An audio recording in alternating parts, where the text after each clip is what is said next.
സ്വന്തം ശരീരത്തെ കുറിച്ച് മാത്രം അറിഞ്ഞാൽ മതി എന്ന സാരാംശമടങ്ങുന്ന എന്ന ഹദീസാണത്. നമുക്ക് ജീവൻ നൽകിയ വസിക്കാൻ ഭൂമിയും ശ്വസിക്കാൻ വായുവും എന്ന മറ്റു രഹസ്യങ്ങളെ കുറ്റമറ്റതിനെ നമ്മുടെ സൃഷ്ടിപ്പിനെ അടക്കം സംവിധാനിച്ച അളവറ്റതയാണ് അല്ലാഹു. അവനെ ശരിയായ വിധത്തിൽ അറിയാനുള്ള ഏകമാർഗം അവനെ കുറിച്ച് അറിയിച്ചതും അവന്റെ ദൂതനായ മുഹമ്മദ് നബി സല്ലല്ലാഹു അലൈഹി വസല്ലം നമുക്ക് അറിയിച്ചു തന്നതും അറിയാൻ മാത്രമാണ്. മറ്റേത് മാർഗത്തിലൂടെയും അവനെ അറിയാൻ ശ്രമിക്കുന്നതും തെറ്റിപ്പോകാൻ സാധ്യതയുള്ളതാണ്.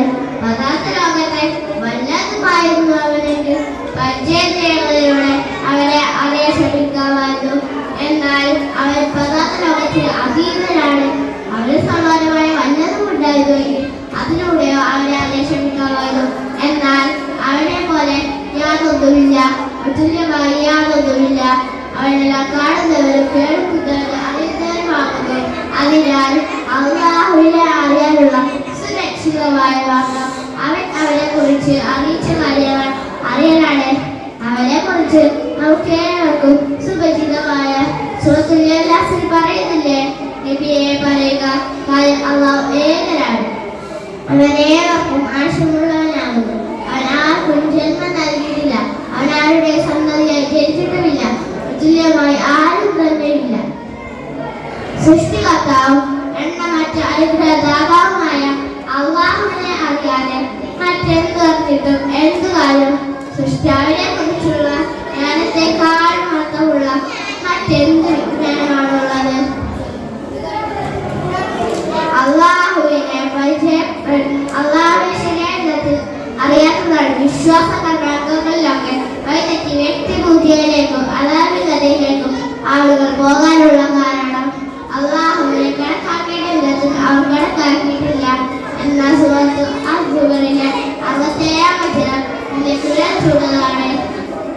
എന്തെന്നും ജീവിക്കുന്ന ഉറക്കമോ വഴക്കമോ ബാധിക്കാത്ത സർവ്വനിയതായ അല്ലാഹുവിനെ വിട്ട് ജീവവസ്തുക്കളോ വിപരനോ ആയ സൃഷ്ടികളെ ആശ്രയിക്കുന്നത് എന്തുമാത്രം ബുദ്ധിശൂന്യതയാണ്. തന്റെ ദാസന് അല്ലാഹു മതിയായവരല്ലേ എന്ന ചോദ്യവും ചിന്തനീയമാണ്.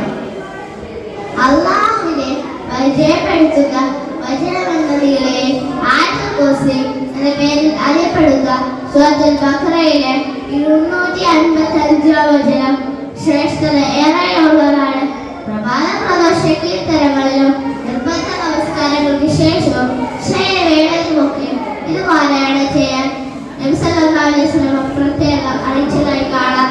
അല്ലാഹുവിനെ ശരിയായ വിധത്തിൽ അറിഞ്ഞ് ആത്മാർത്ഥമായി അവനെ സ്നേഹിക്കുവാനും അവന്റെ മാർഗനിർദ്ദേശങ്ങൾ അനുസരിച്ച് ജീവിക്കാനും അവൻ നമ്മെ അനുഗ്രഹിക്കുവാനാവട്ടെ. ആമീൻ. ഇസ്ലാം